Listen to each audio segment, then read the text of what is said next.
আসসালামু আলাইকুম। সংবাদে আপনাদের সবাইকে স্বাগত জানাচ্ছি। আমি ফিরোজ তোহা। শুরুতেই আরবে কেবলস সংবাদ শিরোনাম জানিয়ে দেব এই মুহূর্তে হাতে পাওয়া সর্বশেষ গুরুত্বপূর্ণ আপডেট বাংলা সংবাদ। শুরুতেই থাকছে শেখ হাসিনার বিরুদ্ধে গুমের সংশ্লিষ্টতার তদন্তে স্বাগত জানিয়েছে যুক্তরাষ্ট্র। বাংলাদেশের সমসাময়িক বিভিন্ন ইস্যু উঠে এসেছে মার্কিন পররাষ্ট্র দপ্তরের ব্রিফিংয়ে। এবার এই ব্রিফিংয়ে শেখ হাসিনার বিরুদ্ধে গুম সংশ্লিষ্টতা এবং মার্কিন নিষেধাজ্ঞা ইস্যুতে যুক্তরাষ্ট্রের অবস্থান জানতে চাওয়া হয়েছে। এ বিষয়ে নিজেদের অবস্থান জানিয়েছে দেশটি। স্থানীয় সময় বুধবার মার্কিন পররাষ্ট্র দপ্তরের ব্রিফিংয়ে এসব বিষয় জানতে চাওয়া হয়। এবারে জানাবো, এককভাবে ক্ষমতায় যেতে পারবে না বলেই বিএনপি পেয়ার সিস্টেম পছন্দ করে না। কারণ তাহলে তারা এককভাবে ক্ষমতায় যেতে পারবে না, আর ফ্যাসিস্ট হতে পারবে না, লুটপাটও করতে পারবে না বলে মন্তব্য করেছেন ইসলামী আন্দোলন বাংলাদেশের আমির চরমোনাই পীর সৈয়দ মোহাম্মদ রেজাউল করিম। জানাবো, অফশোর অ্যাকাউন্টেই অর্থ পাচার করতেন শেখ হাসিনা। সাবেক প্রধানমন্ত্রী শেখ হাসিনা এবং তার পরিবারের সদস্যদের বিরুদ্ধে 15.5 বছরে বিভিন্ন মেগা প্রকল্পে দুর্নীতির অভিযোগ অনুসন্ধানের 5 সদস্যের টিম গঠন করা হয়েছে। অভিযোগ রয়েছে রূপপুর পারমাণবিক বিদ্যুৎ কেন্দ্র থেকে $500 কোটি, এছাড়াও বিভিন্ন প্রকল্পের 80,000 কোটি টাকার দুর্নীতির অভিযোগের অনুসন্ধান নেয় দুদক। অভিযোগে রূপপুর ছাড়াও আশ্রয়ন সহ 8টি প্রকল্পে দুর্নীতির তথ্য আমলে নেওয়া হয়েছে। নতুন প্রকল্পগুলোতে 21,000 কোটি টাকার দুর্নীতির অভিযোগ রয়েছে। এদিকে প্রতিশোধ না নিয়ে হামলাকারীদের প্রতি উদারতা দেখালেন বিএনপি নেতা ইশরাক হোসেন। নিজের করা মামলার এজাহারভুক্ত আসামি হলেও আটকের পর শিক্ষার্থীদের অনুরোধে তাকে ছেড়ে দেওয়ার ব্যবস্থা করেন তিনি। ইশরাক হোসেনের এমন মহানুভবতায় আপ্লুত জগন্নাথ বিশ্ববিদ্যালয়ের শিক্ষার্থীরা। এবারে থাকছে আল আজাহার বিশ্ববিদ্যালয়ে আজ ভাষণ দেবেন ড ইউনূস। অন্তর্বর্তী সরকারের প্রধান উপদেষ্টা অধ্যাপক ড মোহাম্মদ ইউনূস 11তম D8 সম্মেলনে যোগ দিতে বর্তমানে মিশরের রাজধানী কায়রোতে অবস্থান করছেন। আজ আল আজাহার বিশ্ববিদ্যালয়ে ভাষণ দেবেন তিনি। বুধবার কায়রোর স্থানীয় সময় বেলা 11টায় কায়রো আন্তর্জাতিক বিমানবন্দরে পৌঁছেছেন তিনি। শেষ করছে আন্তর্জাতিক সংবাদ দিয়ে। গাজায় 24 ঘণ্টায় আরও 38 ফিলিস্তিনি নিহত। গাজায় ইসরায়েলি হামলায় 24 ঘণ্টায় আরও 38 ফিলিস্তিনি নিহত হয়েছে। এতে মোট নিহতের সংখ্যা বেড়ে 45,057 জনে দাঁড়িয়েছে। বুধবার আনাদুলু এজেন্সির এক প্রতিবেদনে এ তথ্য জানানো হয়েছে। এতক্ষণ শিরোনাম শুনছিলেন, এবার বিস্তারিত। প্রিয় দর্শক, আপনি যদি এই চ্যানেলে নতুন হয়ে থাকেন, ভিডিওটি দেখতে দেখতে চ্যানেলটি সাবস্ক্রাইব করে আমাদের সঙ্গে থাকুন। আর এই ভিডিও সম্পর্কে আপনি আপনার মূল্যবান মতামতটি কমেন্ট বক্সে জানিয়ে দিন। আর হ্যাঁ প্রিয় দর্শক, জানিয়ে দিন ভিডিওটি কোথা থেকে দেখছেন। শেখ হাসিনার বিরুদ্ধে গুমের সংশ্লিষ্টতার তদন্তকে স্বাগত জানিয়েছে যুক্তরাষ্ট্র। বাংলাদেশের সমসাময়িক বিভিন্ন ইস্যু উঠে এসেছে মার্কিন পররাষ্ট্র দপ্তরের ব্রিফিংয়ে। এবার এই ব্রিফিংয়ে শেখ হাসিনার বিরুদ্ধে গুম সংশ্লিষ্টতা এবং মার্কিন নিষেধাজ্ঞা ইস্যুতে যুক্তরাষ্ট্রের অবস্থান জানতে চাওয়া হয়েছে।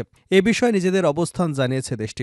স্থানীয় সময় বুধবার মার্কিন পররাষ্ট্র দপ্তরের ব্রিফিংয়ে এসব বিষয় জানতে চাওয়া হয়। ব্রিফিংয়ে প্রশ্ন করা হয়, সংবাদ মাধ্যম নিউ ইয়র্ক টাইমসের বাংলাদেশের গুমের কমিশনের তদন্তের বিষয়ে একটি অনুসন্ধানমূলক প্রতিবেদন প্রকাশ করেছে। এতে সাবেক প্রধানমন্ত্রী শেখ হাসিনার সংশ্লিষ্টতার প্রমাণ মিলেছে। যুক্তরাষ্ট্র আগেই জোরপূর্বক গুমের ঘটনায় জড়িতদের উপর নিষেধাজ্ঞা আরোপ করেছে। এ বিষয়ে আপনার কোনো মন্তব্য আছে কিনা? জবাবে দপ্তরের প্রধান উপমুখপাত্র বেদান্ত প্যাটেল বলেন, গত 2 দশকে শত শত বাংলাদেশিকে জোরপূর্বক গুম করা হয়েছে। এমন প্রতিবেদনের বিষয়ে আমরা গভীরভাবে উদ্বিগ্ন। জোরপূর্বক মানবাধিকারের লঙ্ঘন এবং এটি আটক বা বন্দীরা অনির্দিষ্ট সময়ের জন্য ট্রমার ভিতর দিয়ে পার করেন, এমনকি তাদের অনিশ্চয়তার বিষয়ে পরিবারগুলোকেও ট্রমার ভিতরে যেতে হয়। আমরা অন্তর্বর্তী সরকারের এই অপরাধের তদন্তের প্রচেষ্টাকে স্বাগত জানাই। এছাড়া আমরা ভিকটিম এবং তার পরিবারের সদস্যদের জন্য ন্যায় বিচার প্রদানের জন্য ন্যায্য এবং স্বচ্ছ প্রক্রিয়াকে উৎসাহ করি। এর আগে মঙ্গলবার পররাষ্ট্র দপ্তরের ব্রিফিংয়ে প্রশ্ন করা হয়, সাবেক প্রধানমন্ত্রী শেখ হাসিনার বক্তব্যের উপর বাংলাদেশের আন্তর্জাতিক অপরাধ ট্রাইব্যুনাল নিষেধাজ্ঞা দিয়েছে। বিষয়টি সাংবিধানিক অধিকার লঙ্ঘন এবং বাক স্বাধীনতা পরিপন্থী। এ বিষয়ে আপনার মন্তব্য কি? মার্কিন পররাষ্ট্র দপ্তরের ওয়েবসাইটে বলা হয়, এ বিষয়ে প্রশ্ন করা হলেও তা নিয়ে কোনো মন্তব্য করতে রাজি হননি দপ্তরের মুখপাত্র ম্যাথিউ মিলার। এককভাবে ক্ষমতায় যেতে পারবে না বলে বিএনপি পিআর সিস্টেম পছন্দ করে না। পিআর সিস্টেম নির্বাচনে সব রাজনৈতিক দল একমত হলেও বিএনপি তা পছন্দ করছে না। কারণ তাহলে তারা এককভাবে ক্ষমতায় যেতে পারবে না। তারাও ফ্যাসিস্ট হতে পারবে না, লুটপাটও করতে পারবে না বলে মন্তব্য করেছেন ইসলামী আন্দোলন বাংলাদেশের আমির চরমোনাই পীর সৈয়দ মোহাম্মদ রেজাউল করিম। সন্ধ্যায় রংপুর পাবলিক লাইব্রেরি মাঠে মহানগর ইসলামী আন্দোলনের উদ্যোগে ৭ দফা দাবি আদায়ে গণসমাবেশে প্রধান অতিথির বক্তব্যে এ মন্তব্য করেন তিনি। মহানগর সভাপতি আব্দুর রহমান কাসেমের সভাপতিত্বে বিশেষ অতিথির বক্তব্য রাখেন প্রেসিডিয়াম সদস্য অধ্যাপক মাহবুবুর রহমান, মহানগর সেক্রেটারি আমিরুজ্জামান পিয়াল সহ কেন্দ্রীয় এবং স্থানীয় নেতারা। এ সময় চরমোনাই পীর বলেন, গত ৫৩ বছরে ধোঁকার নির্বাচনের মাধ্যমে বিগত সরকারগুলো ফ্যাসিস্ট হয়ে উঠেছে। আমরা পিআর সিস্টেম নির্বাচনের মাধ্যমে একটি জাতীয় সরকার গঠন করতে চাই, যাতে সংখ্যানুপাতিক হারে প্রতিনিধি সংসদে থাকবে, সব দলের সম্পৃক্ততা থাকবে, প্রতিটি ভোটের মূল্যায়ন হবে। এ ব্যাপারে সব রাজনৈতিক দল একমত হয়েছে, শুধু বিএনপি পিআর সিস্টেম নির্বাচন পছন্দ করছে না। তিনি বলেন, বিএনপিকে জনগণের কল্যাণের জন্য জনতার ঊর্ধ্বে উঠে দেশ এবং মানবতার কল্যাণে পিআর সিস্টেমে নির্বাচনে আসার আহ্বান জানান তিনি। চরমোনাই পীর বলেন, ভারতের আচরণে আমরা ক্ষুব্ধ, কষ্ট পেয়েছি। আমরা বাংলাদেশের স্বাধীনতা তার স্বীকার করে না। আমরা বাংলাদেশের মানুষ, দেশ এবং ইসলামের ব্যাপারে সবাই ঐক্যবদ্ধ। যদি ইসলাম এবং দেশের ব্যাপারে কোনো ষড়যন্ত্র হয়, তাহলে দেশের ১৮ কোটি মানুষ তাদের প্রতিহত করতে প্রস্তুত আছে। তিনি বলেন, অন্তর্বর্তীকালীন সরকারকে বলবো, আপনারা বাংলাদেশের জনগণের ভোটে সরকার পরিচালনা করছেন না। আপনারা ৫ই আগস্টের গণঅভ্যুত্থানের ফসল। দেশ পরিচালনার ব্যাপারে কখনোই জনগণ এবং বাংলাদেশের অকল্যাণ এরকম কোনো চিন্তা কিছু করবেন না। এরকম কোনো চিন্তা যদি আপনাদের মাথায় আসে, তাহলে আবারও আমরা আপনাদের বিরুদ্ধে রাজপথে নামতে বাধ্য হব। অফশোর অ্যাকাউন্টে অর্থ পাচার করতেন শেখ হাসিনা। সাবেক প্রধানমন্ত্রী শেখ হাসিনা এবং তার পরিবারের সদস্যদের বিরুদ্ধে ১৫.৫ বছরে বিভিন্ন মেগা প্রকল্পে দুর্নীতির অভিযোগের অনুসন্ধানে ৫ সদস্যের টিম গঠন করা হয়েছে।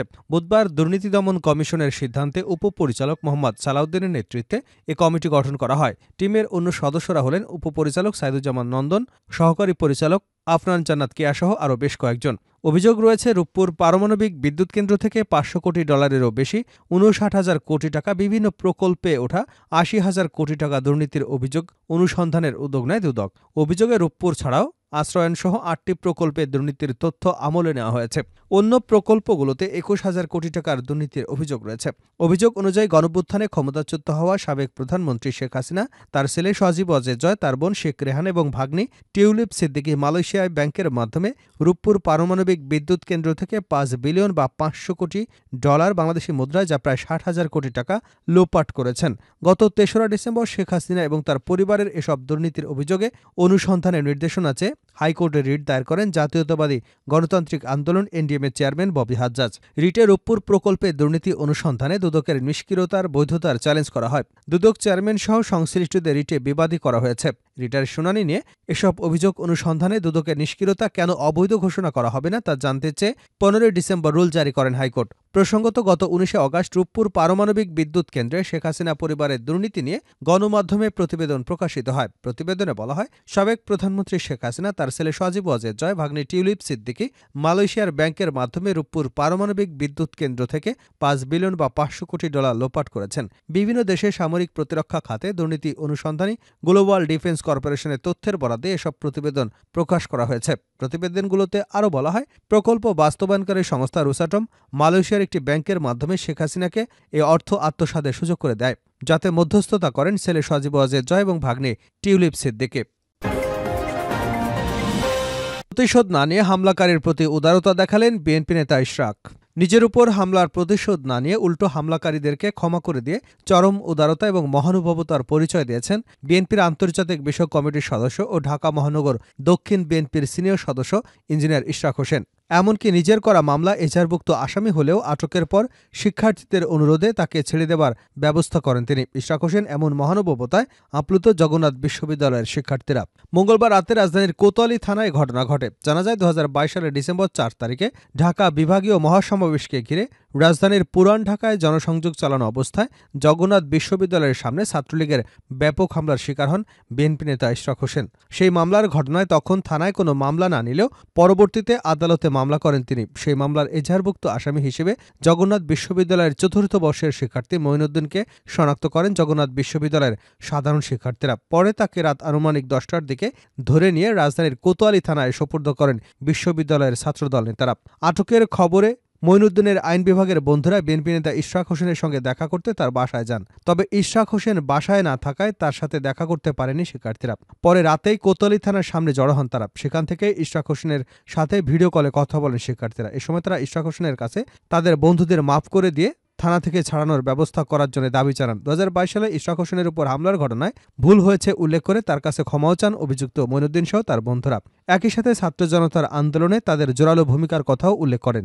এ সময় ইশরাক হোসেন তাদের দাবি মেনে নিয়ে অভিযুক্ত মঈনুদ্দিনকে ছেড়ে দেওয়ার অনুরোধ জানান। পরে রাত আনুমানিক 2:45টায় তাকে থানা হেফাজত থেকে ছেড়ে দেওয়া হয়।